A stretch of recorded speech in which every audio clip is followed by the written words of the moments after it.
الحمد للہ رب العالمین والصلاة والسلام على سید الانبیاء والمرسلین وآلہ الطیبین الطاہرین المطہرین الذین قال اللہ فیہم انما يريد الله ليذهب عنكم الرجس اهل البيت ويطهركم تطهيرا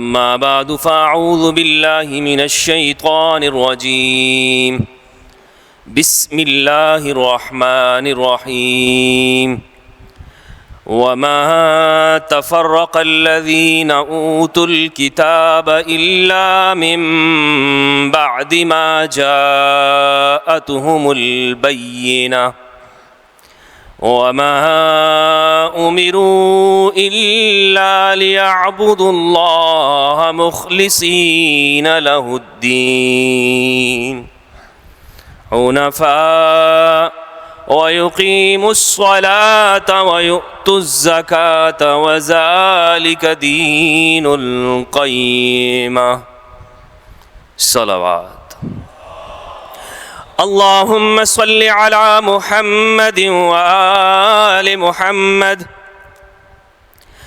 اللهم صل على محمد وآل محمد اللهم صل على محمد وآل محمد وبارک وسلم وصلی علیہ۔ نہایت ہی واجب القدر برادران عزیز، بزرگوں، دوستوں، بھائیوں، بہنوں، السلام علیکم ورحمۃ اللہ وبرکاتہ۔ 8ویں نشست بزم حسینی کے زیر اہتمام خالق نہال میں منعقد ہو رہی ہے۔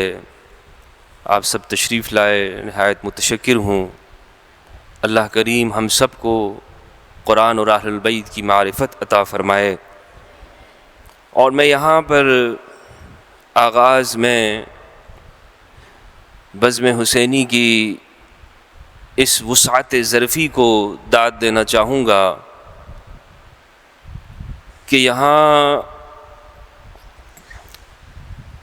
ان مجالس سے یہ ثابت کر دیا کہ یہ مجالس حسینی یا امام حسین صرف شیعوں کے ہی نہیں بلکہ ملت اسلامیہ کے رہنما ہیں۔ یہ عملی اتحاد ہے، اور اسی لیے میں چاہوں گا کہ جنہوں نے بھی اس میں حصہ لیا اور اس کو آرگنائز کیا، ان سب کے لیے ہم ان کی صحت و سلامتی کے لیے بآواز بلند صلوات پڑھیں۔ اللہم صلی علی محمد وآل محمد۔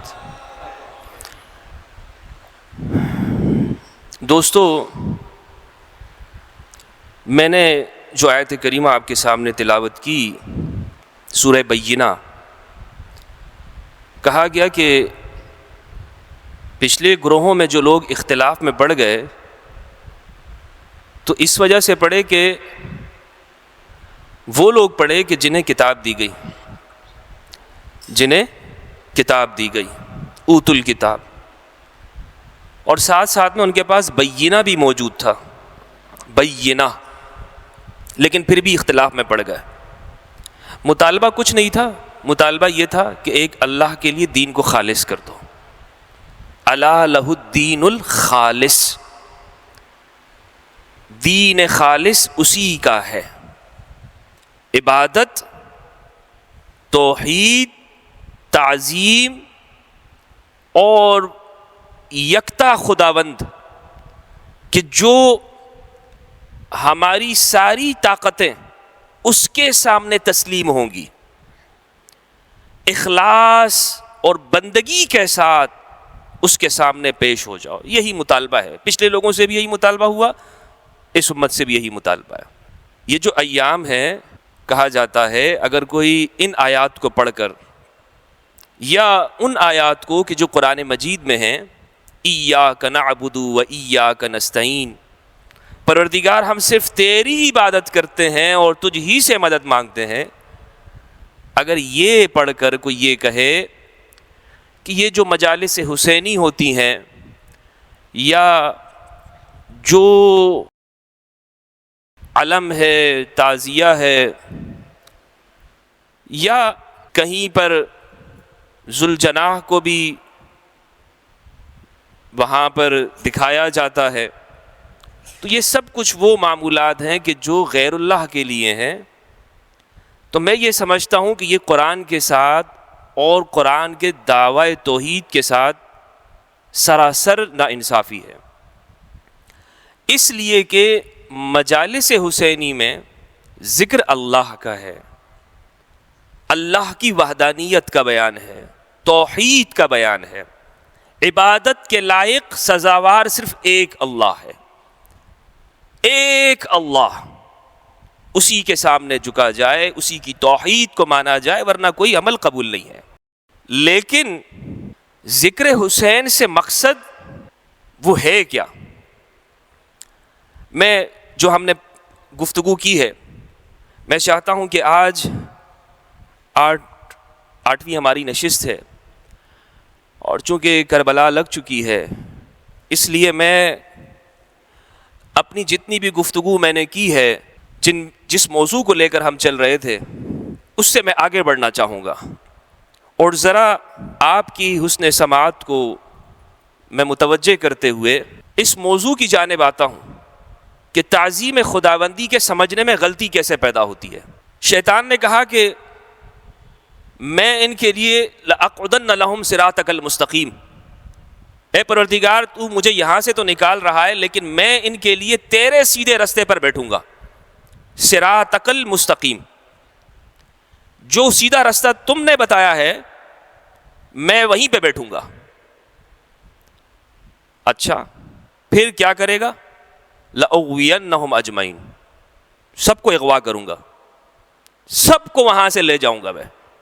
اچھا پھر إِلَّا عِبَادَكَ مِنْهُمُ الْمُخْلَصِينَ، مگر تیرے جو چنیدہ بندے ہیں ان پر میرا زور نہیں چلے گا، تیرے جو چنیدہ بندے ہیں، اسی لیے یہ دعا سکھلائی گئی 5 وقت کی نمازوں میں، اہدنا الصراط المستقیم، ہمیں سیدھی رستے کے اوپر قائم رکھ، سیدھے رستے کے اوپر۔ اور یہ رستہ، اس کی پہچان کیسے ہوگی؟ کیا کوئی مولوی بتائے گا؟ اللہ نے فرمایا صراط الذین انعمت علیہم غیر المغضوب علیہم ولا الضالین، آسان سا رستہ ہے سمجھنے کے لیے۔ کیسے پتا چلے گا کہ یہ سیدھا رستہ ہے؟ کیا کوئی شخص قرآن مجید سامنے رکھ کر قرآن کا ترجمہ کر کے آپ کو بتائے گا؟ کیسے معلوم ہوگا؟ کہا کہ میرے انعام یافتہ بندوں کو دیکھو، وہ جدھر جا رہے ہیں تم ان کے پیچھے جانا۔ انعام یافتہ بندوں کو دیکھنا۔ اب انعام یافتہ بندوں کی پہچان نبی، صدیقین، شہداء اور صالحین۔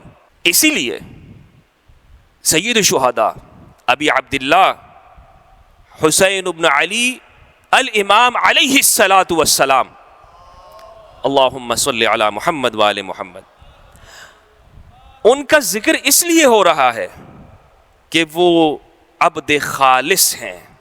ابی عبداللہ کیوں کہا جاتا ہے؟ ابی عبداللہ یعنی آپ اللہ کے خاص بندے ہیں، اسی لیے آپ کا لقب عبداللہ ہے، ابو عبداللہ ہے، اور اسے یاد کیا جاتا ہے۔ انہیں کس لیے یاد کیا جاتا ہے؟ کہ حسین مظہر جلال و جمال مصطفیٰ ہیں۔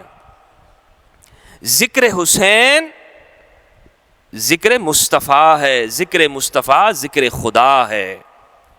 حسین آئینہ سیرت مصطفیٰ ہے، حسین عنوان اسوہ مصطفیٰ ہے، حسین رسالت مآب کی بعثت اس کا عنوان اور تعارف ہے، حسین منی و انا من الحسین، حسین مجھ سے اور میں حسین سے ہوں.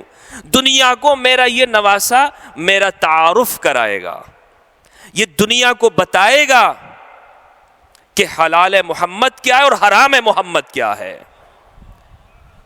یہ دنیا کو میرا یہ تعارف کرائے گا کہ میں محمد نے جو قیامت تک حلال کیا ہے وَيُحِلُّ لَهُمُ الطَّيِّبَاتُ وَيُحَرِّمُ عَلَيْهِمُ الْخَبَائِثَ، یہ ذمہ داری، یہ بعثت مقصد رسالت کہ رسول حلال کرتے ہیں رسول حرام کرتے ہیں، یہ حسین دنیا کو بتائیں گے.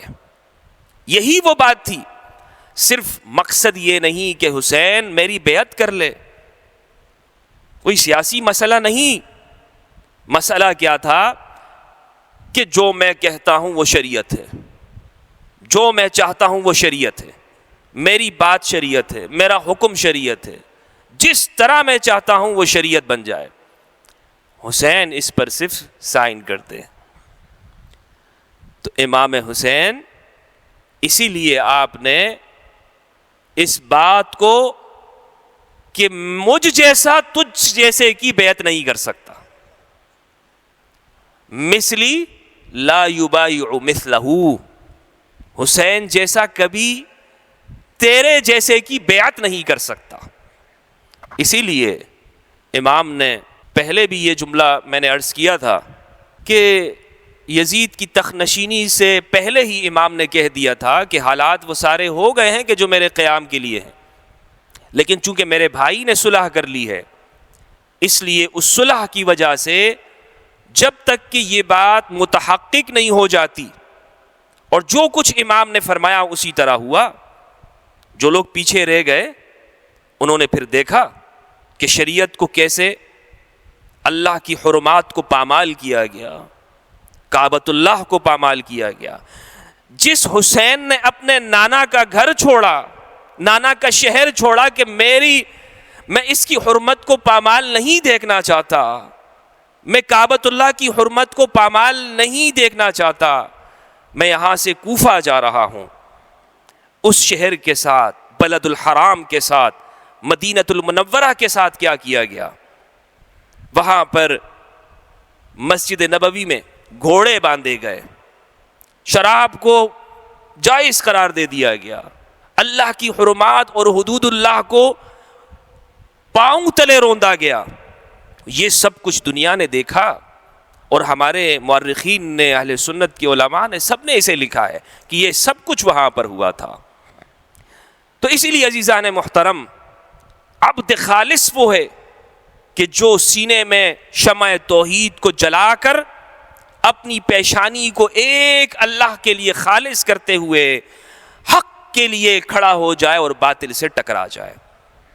یعنی کربلا یہ عنوان ہے کہ اگر کبھی تمہیں ضرورت پڑے تو حر کا کردار ادا کرنا، ضرورت پڑے تو تم پھر دیکھنا کہ تم کس طرف کھڑے ہو. اس لیے یہ آج ہمارے لیے جو ہم ذکر کر رہے ہیں، ذکر حسین کا، امام حسین، امام علی مقام کا، اسے سنی شیعہ نگاہوں سے اوپر اٹھ کر، بلکہ میں یہ جملہ عرض کرنا چاہوں گا کہ مذہب کی تعبیرات سے اوپر اٹھیں اور خالص انسانیت کی طرف دیکھتے ہوئے کربلا کو یاد کریں، کل انسانیت کے لیے. تعظیم خداوندی صرف یہ نہیں کہ آپ نے زبان سے توحید کہہ دی، بلکہ عمل کے اندر رسول کے ساتھ کیا تعلق ہے، اولیاء کے ساتھ کیا تعلق ہے، انبیاء کے ساتھ کیا ہے. میں آج کی اس گفتگو میں چونکہ ابو الفضل عباس بن علی علیہ السلام، ان کے ساتھ میں گفتگو کرنا چاہتا ہوں ان کی سیرت پر، لیکن میں چاہتا ہوں کہ میں اس عنوان کے ساتھ اس تسلسل کو قائم رکھتے ہوئے کہ جو ہمارے موضوع ہے تعظیم خداوندی، وہ برقرار رہے، اور ہم یہ دیکھیں کہ کربلا میں یہ حسین کا بھائی کس مقام پر ہے. تعظیم خداوندی کے، بندگی، اخلاص، معرفت، تعظیم، وہ کس جگہ پر کھڑا ہے. اور تسلیم و رضا کے جتنے بھی عنوانات ہیں وہ عباس میں کیسے پائے جاتے ہیں، تسلیم و رضا کے عنوانات، اور یہی ہمارے لیے مشعل راہ ہیں. یہی بات. ایک مرتبہ حضرت ابو ایوب انصاری رضی اللہ عنہ وہ روضہ رسول پر سر رکھے ہوئے تھے، دعا کر رہے تھے، مناجات کر رہے تھے. پیچھے سے ایک شخص آیا اور گدی سے پکڑ لیا. اٹھو، کیا کر رہے ہو تم؟ یہ کیا شرک لگایا ہوا ہے؟ یہ کیا کر رہے ہو تم؟ قبر کو سجدہ، قبر پہ سر رکھا ہوا ہے.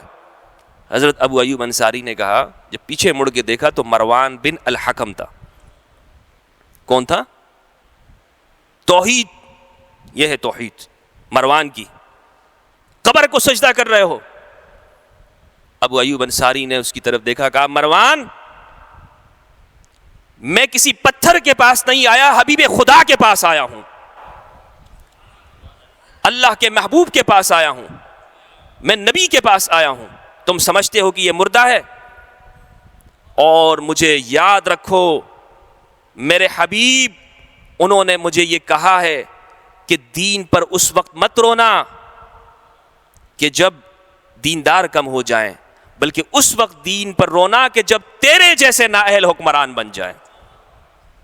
المستدرک للحاکم میں اسے حاکم النشاپوری نے روایت کیا. صحیح حدیث ہے، صحیح سند ہے.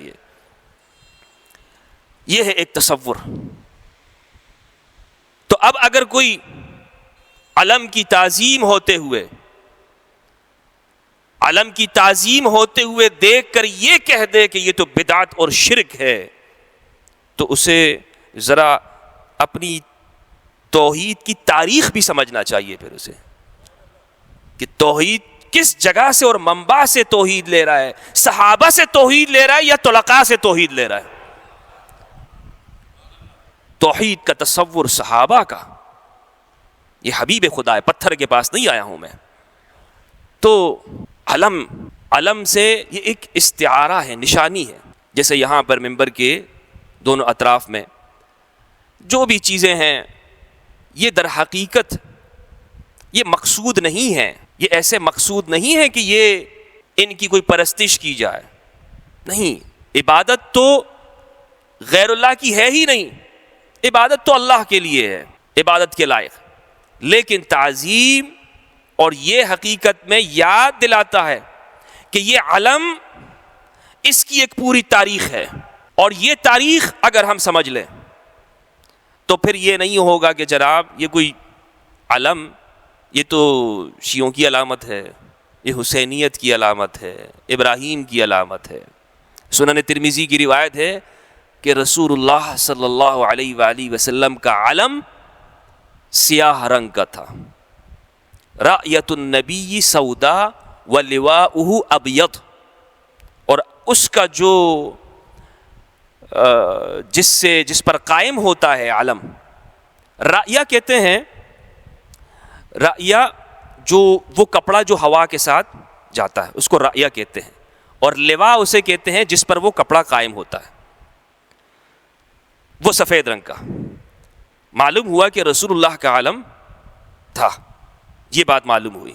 لیکن اس سے پیچھے بھی اگر ہم جاتے ہیں، ابراہیم کے لیے تو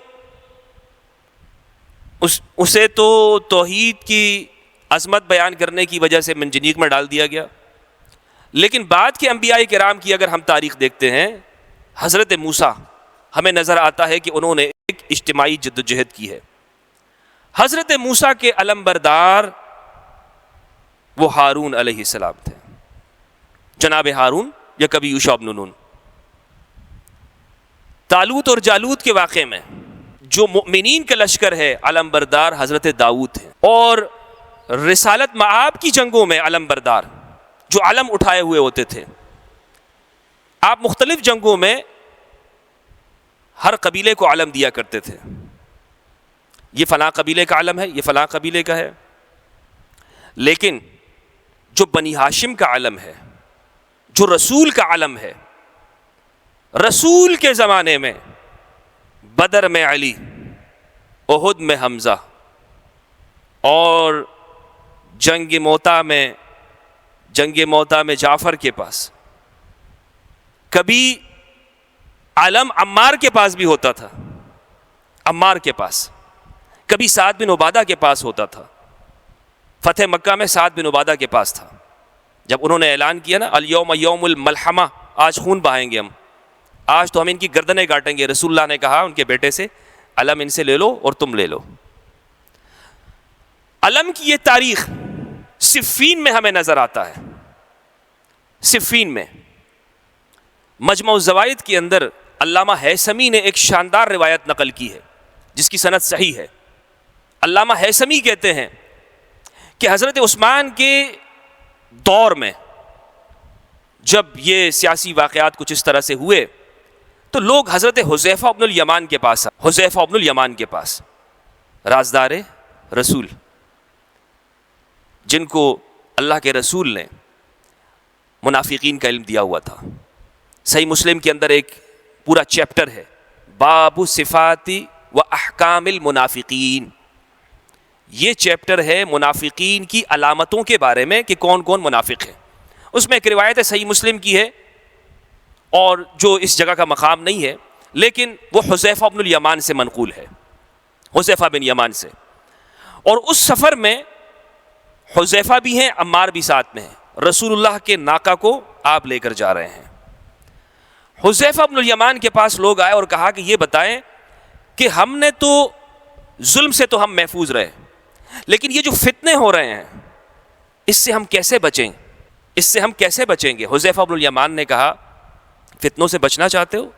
کہا عمار کو دیکھتے رہنا، عمار کو دیکھتے رہنا۔ تو اس نے پھر کہا کہ عمار کو دیکھتے رہنا، اب عجیب بات کر رہے ہیں، عمار کو دیکھتے رہیں، عمار کو تو جب دیکھو علی کے پاس ملتا ہے، عمار کو تو جب دیکھو علی کے پاس ملتا ہے، تو سیدھا سیدھا آپ یوں کہیں نا، یوں کہیں کہ علی کو دیکھتے رہو۔ تو حذیفہ نے کہا ما اہلک الا الحسد، تجھے حسد نے ہلاک کر دیا، کینے نے ہلاک کر دیا تجھے، یہ تیرے سینے کے اندر جو کینہ ہے۔ اور پھر کہا کہ میں نے جو یہ بات کہی ہے کہ عمار کو دیکھتے رہنا، یہ میں اس لیے کہہ رہا ہوں کہ رسول نے فرمایا ہے، اور میں کوئی فضیلت میں تقابل نہیں کر رہا ہوں۔ حضرت حذیفہ کہہ رہے ہیں علی کئی گنا، بلکہ بادل اور زمین کا فرق ہے، آسمان و زمین کا فرق ہے، لیکن میں وہ پہچان تجھے بتا رہا ہوں جو رسول نے پہچان دی ہوئی ہے۔ اسی لیے عمار بن یاسر، مسند ابو داؤد الطیالسی کی روایت ہے صحیح سند کے ساتھ، وہ کہتے ہیں، اور یہ 204 ہجری میں المتوفہ 204 ہے، ابو داؤد طیالسی، بخاری 256 ہے اور ابو داؤد طیالسی 204 ہیں، یعنی پورے 50 سال کا فرق ہے، یعنی متقدمین میں سے، بخاری سے بھی 50 سال پہلے کے حدیث ذکر کی ہے انہوں نے۔ وہ کہتے ہیں کہ عمار صفین میں جب کھڑے تھے ان کے ہاتھ میں علم تھا، 90 سال کی عمر ہے، ابو الیقظان ہاتھ ہل رہا ہے یوں، اور میں دیکھ رہا ہوں ان لیدہ لیرتعد وان یدہ لیرتعد، اور بعض روایات کے اندر ہے لیرتعش، ہاتھ کانپ رہا ہے لیکن وہ کھڑے ہیں۔ لوگوں نے دیکھا عمار کو، عمار کہہ رہے، خطبہ دیا عمار نے اس موقع پر، کہا لوگوں خدا کی قسم یہ وہ علم ہے کہ جس علم کے سائے کے نیچے ہم نے رسول اللہ کے ساتھ 3 جنگیں رسول اللہ کی مدد کے لیے لڑی ہیں، اور آج یہ میری 4تھی جنگ ہے کہ جو میں اس علم کے سائے کے نیچے لڑ رہا ہوں۔ جو علم مجھے علی نے دیا ہے یہ رسول اللہ کا علم ہے۔ اور کہا کہ اگر یہ لوگ ہمیں مارتے مارتے مارتے ہجر مقام کے پتھریلی زمین تک بھی لے جاتے ہیں، تب بھی خدا کی قسم میں یہ کہوں گا کہ ہم حق پر ہیں، ہم حق پر ہیں۔ یہ ہے عبد خالص کا مقام، صحابی رسول کا، جانثار علی کا، کہ جو یہ دیکھتے ہیں کہ حق کہاں پر ہے تو وہاں ڈٹ جاتے ہیں۔ علم ہے، یہ علم رسول ہے، اور رسول کے بعد یہ علم جب علی کے پاس آتا ہے جب یہ علم امام کے پاس آتا ہے، ابو الفضل عباس کے پاس آتا ہے، تو یہ ایک ذمہ داری ہے کہ جس کو نبھایا انہوں نے کربلا کے اندر۔ صلوات بھیجے محمد و آل محمد پر، صلی علی محمد و آل محمد۔ ہمت ہے، کسی کہنے والے نے خوب کہا ہے، ہمت ہے تو محشر میں پیمبر سے یہ کہنا، ہمت ہے تو محشر میں پیمبر سے یہ کہنا، ہم زندہ اور جاوید کا ماتم نہیں کرتے، اور کہتے ہیں حق بات ہے بس بغض علی کا ہے یہ چکر، حق بات ہے بس بغض علی کا ہے یہ چکر، اس لیے تم شبیر کا ماتم نہیں کرتے۔ گریہ اور زاری، گریہ اور زاری شرک ہے، غم منانا شرک ہے، آنسو بہانا شرک ہے، اور جناب مختلف رویہ، یہ ساری باتیں فقیہان ملت نے جو سکھائی ہیں، رسول اللہ کی سنت ہے یا ان کے خوشاچی کی سنت ہے؟ رسول کی سنت تو یہ ہے کہ رسول جب حسین پیدا ہوتے ہیں تب بھی غم کرتے ہیں، جب وہ دیکھتے ہیں جب ان کی گود میں آتا ہے تب بھی غم کرتے ہیں، تو پھر یہ فقہی بحثوں کے اندر کیوں الجھا دیا؟ فقہی موشگافیوں کے اندر، بحثوں کے اندر اسی لیے الجھایا گیا تاکہ مقصد کربلا پر نظر نہ پڑے، تاکہ وہ جو مقصد ہے اس جانب یہ آ ہی نہ پائے کہ جو توحید وہاں سے مل رہی ہے، جو استقامت وہاں سے مل رہی ہے، جو عزم وہاں سے مل رہا ہے، جو کچھ کربلا سے مل رہا ہے اسے پوشیدہ کیا جائے، اسے چھپا دیا جائے۔ اسی لیے ابو الفضل عباس جب وہ پیدا ہوتے ہیں، جب آپ کی پیدائش ہے، تو آپ کی پیدائش امام علی نے کہا کہ بیٹا فرق عمر کا میں بتاؤں آپ کو، امام علی مقام امام حسین کی عمر مبارک اور ابو الفضل عباس عمر میں فرق 25 سال کا ہے، یعنی امام حسین کربلا میں 57 سال کے اور ابو الفضل عباس 32 سال کے۔ تو جب امام علی مقام خود 32 سال کے ہیں، امام نے کہا کہ جاؤ اور تمہارا بھائی ہوا ہے، امام نے اپنی گود میں لیا، اپنی گود میں لے کر بوسہ لیا اور چہرے کو دیکھا، تو چہرہ دیکھتے ہوئے آپ نے جب واپس آئے بابا جان کے پاس تو بابا جان نے پوچھا، گود میں اٹھا کے لائے، کہا کیا نام کیا رکھا ہے؟ کہا کہ میں نے اس کا نام عباس رکھا ہے، عباس نام رکھا ہے۔ کہا اچھا، لغت کی کتابوں میں ہے کہ عباس اس چہرے کو کہتے ہیں جو شیر کی مانند بھپرا ہوا ہوتا ہے، صفدر غضنفر، یہ وہ چہرہ ہے۔ کہا اچھا حسین، اب یہ تیرے حوالے ہے، اب یہ تیرے حوالے ہے زندگی بھر۔ اور زندگی بھر حسین نے عباس کو ایسا سنبھالا، ایسا سنبھالا، کبھی گود میں اٹھایا، کبھی کندھے پہ کھلایا، کبھی انگلی پکڑ کر چلایا، رستے پہ چلایا، ایک ایک منزل پر ساتھ میں لے کر گئے، اور وہ تعلق بنا کہ عباس حسین کے بغیر نہیں رہتا اور حسین عباس کے بغیر نہیں رہتا، ایک دوسرے کے بغیر نہیں رہتے ہیں۔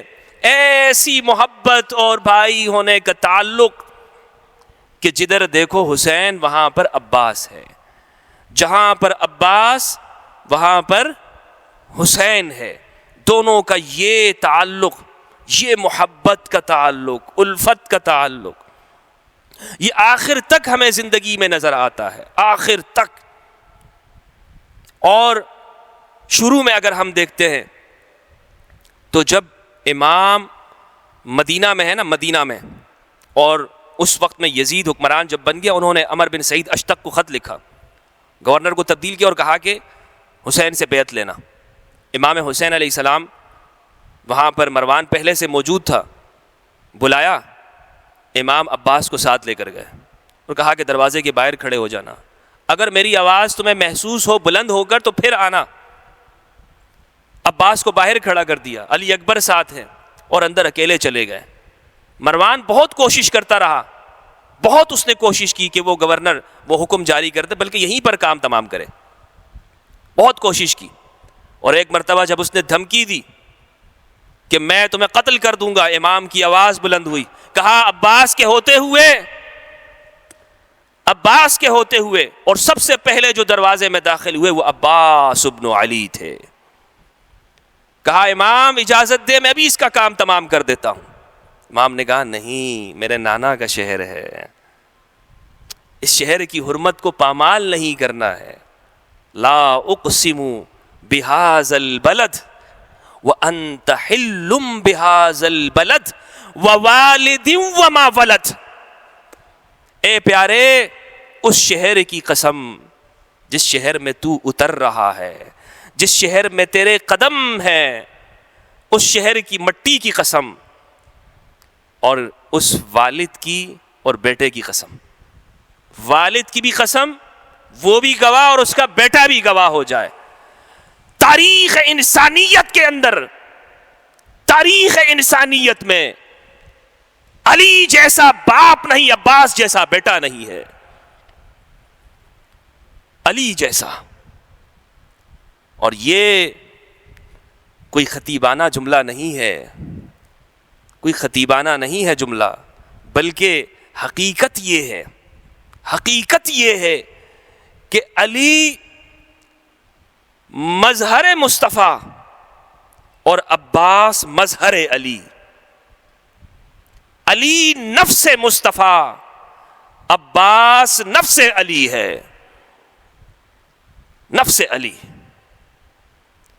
اسی لیے کبھی بھی امام علی مقام امام حسین نے یہ فرق نہیں کیا کہ یہ میری فلاں ماں سے ہے. نہیں، یہ تیرا بھائی ہے، یہ تیرے حوالے ہے، تیرے حوالے، زندگی بھر تیرے ساتھ رہے گا، زندگی بھر تیرے ساتھ چلے گا.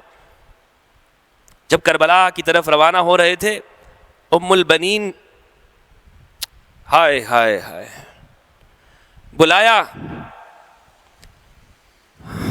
کہا کہ اکیلے مت جانا عباس، اکیلے مت جاؤ، ساتھ میں اپنے تینوں بھائیوں کو بھی لے کے جانا. اور میں نے زندگی بھر فاطمہ کی کنیزی کی ہے، اکیلے مت چھوڑنا حسین کو، کبھی اکیلے مت چھوڑنا. اور آج تک عباس نے حسین کو اکیلا نہیں چھوڑا. کربلا میں اللہ کریم آپ نے زیارت کی ہوگی، اور نہیں کی تو پروردگار آپ کو زیارت کی توفیق عطا فرمائے. آج بھی ایک دوسرے کو دیکھتے رہتے ہیں، آج بھی ایک دوسرے کو دیکھتے ہیں، آمنے سامنے ہیں، آمنے سامنے ہیں دونوں بھائی، جدا نہیں ہیں. وہ ایک رستہ ہے دونوں کو ملاتا ہے، بین الحرمین. عباس ابن علی ام البنین کے بیٹے. جب کربلا ہے نا، کربلا لگ چکی ہے، ایک ایک شہید ہو رہے ہیں، ایک ایک شہید ہو رہے ہیں. تاریخ کی کتابوں میں دیکھیے، اخبار الطوال میں دینوری کی، ہم تو یہ سنتے ہیں نا کہ کبھی پانی لا نہ سکے، کئی مرتبہ آپ پانی لا چکے ہیں، کئی مرتبہ. تاریخ کی کتابیں کہتی ہیں جری ہے، بہادر ہے، شجاع ہے، صفدر ہے، اور ایسا جوان ہے کہ جو کرار ہے، غیر فرار ہے، بھاگنے والا نہیں ہے. لیکن جب موقع آیا ہے، یہ موقع کہ جب عباس ابن علی سکینہ کے کہنے پر، بتیجی کے کہنے پر پانی لا رہے ہیں، یہ وہ موقع ہے کہ تاریخ نے اسے رقم کیا ہے، تاریخ نے اسے کہا ہے کہ جب عباس کو کہا کہ چچا پیاس لگی ہے، پیاسی ہوں، تو عباس سے رہا نہ گیا، اور آپ جب پانی لا رہے تھے اور جو آپ کے بازو کٹے ہیں اور جب آپ زمین سے لگے ہیں، تب یہ تاریخ کہتی ہے کہ دو افراد ہیں شہداء کربلا میں سے کہ جنہوں نے حسین کو آواز نہیں دی، مدد کے لیے نہیں پکارا، مدد کے لیے نہیں بلایا. ایک علی اکبر اور دوسرے ابو الفضل عباس. ایک علی اکبر اور دوسرے ابو الفضل عباس مدد کے لیے نہیں پکار رہے. اور عباس کیسے مدد کے لیے پکاریں؟ صرف یہ کہا السلام علیک یا ابن رسول اللہ، السلام علیک یا ابن رسول اللہ، آپ پر سلام ہو رسول اللہ کے بیٹے. اور کیسے مدد کے لیے پکاریں اس وقت کہ عباس جہاں پر ہیں، عباس جہاں پر ہیں، 33-32 سال کا یہ جوان اور 57 سال کے حسین ایک ایک کر کے شہید ہو چکے ہیں، ایک ایک کر کے شہید ہو چکے ہیں. اب حسین جس کا آسرا ہمیشہ عباس تھا، جس کی تمنا ہمیشہ عباس رہی، جس کا دوست بھائی ہمیشہ عباس رہا، وہ اب نہیں تھا. ہمیشہ کا دوست، ہمیشہ کا ساتھی، ہمیشہ کا بھائی، سب کی نگاہوں کا مرکز وہ تھا. جب وہ چھوڑ کے جا رہے ہیں لیکن امام پھر بھی قریب میں گئے. امام قریب گئے اور عباس کا سر اپنے زانوں پہ رکھا، بھائی کا سر اپنے زانوں پہ رکھا. لیکن بھائی ہے کہ وہ حسین کے چہرے کو دیکھتے ہوئے مسکرا رہا ہے، رو نہیں رہا، آنکھوں سے آنسو نہیں بہہ رہے. اور امام نے کہا کہ حسین، عباس مسکرا کیوں رہے ہو، کیوں مسکرا رہے ہو؟ کہا کہ میرے بھائی، آخری لمحوں کے اندر میں اس تصور کو آنکھوں میں محفوظ کرنا چاہتا ہوں. میری والدہ نے مجھے کہا تھا کہ عباس جب تو پیدا ہوا تھا، تو نے جب حسین کے چہرے کو دیکھا تھا تو نے جب عباس حسین کے چہرے کو دیکھا تھا تو مسکرا دیا تھا. آج میں پھر اس یاد کو تازہ کرنا چاہتا ہوں. بچپن سے جوانی تیرے ساتھ گزری ہے میرے بھائی، بچپن سے جوانی تیرے ساتھ گزری ہے، اور میں آج تجھے چھوڑ کے جانے والا ہوں. لیکن مجھے ایک اور بھی افسوس ہے تصور کے اندر کہ میں اپنی بھتیجی کے لیے پانی نہیں لے سکا. میں اپنی بھتیجے کو پانی نہیں پلا سکا. میں جا رہا ہوں، لیکن میرے بھائی، یہ جو زانوں پہ میرا سر رکھا ہے نا، اسے نیچے اتار، اسے نیچے رکھ دے، اسے زمین پہ رکھ دے. کہا کیوں عباس، تکلیف ہو رہی ہے؟ کوئی تکلیف پہنچ رہی ہے؟ میرے زانوں سے کچھ دکھ ہو رہا ہے تجھے میرے بھائی؟ کہا کہ صبح سے دیکھ رہا ہوں میری جان، میرے بھائی حسین، کہ جو بھی شہید ہوتا ہے تو اسے اپنے زانوں پہ رکھتا ہے. میں آخری ہوں، میرے بعد تیرا سر کس زانوں پر ہوگا؟ میرے جانے کے بعد تیرا سر کس زانوں پر ہوگا؟ الآن انکسر ظہری وقلت حیلتی وشمتت بی عدوی. حسین نے یہ کلمات کہے، آج میری کمر ٹوٹ گئی ہے، آج میری کمر ٹوٹ گئی، میری تدبیریں کام نہ آئی. قلت حیلتی وشمتت بی عدوی، اور میرے دشمن خوش ہو گئے، دشمن خوش ہو گئے. دوستو، یہ